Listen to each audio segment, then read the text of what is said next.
তোর উপরেরটা দে, তোরটা দে, তোর মুভমেন্টটা দে এটা, বুঝছো?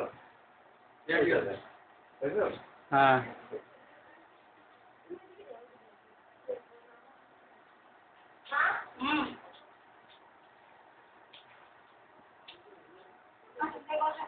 বুঝছো?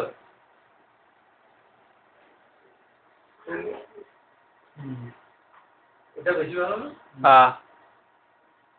ওইটা একটা মুভমেন্ট, এটা তো ডিফারেন্ট টাইপের। পুরো মুখের পিছনে মাথা করে ব্যাকগ্রাউন্ডটা পুরো পিল এই পুরো মানে প্লেন ছিল অবশ্যই স্টেজে না ওইটা মধ্যে পিছনে থাকলে এটা তো কই মধ্যে পিছনে থাকে এটা স্টেজে থাকে স্টেজের লাইটিং স্টেজের ফ্লোরে পাতানি যায়, এটা ফ্লোরে পাঠানো যায়। এটা কি পাতানি না পাতানি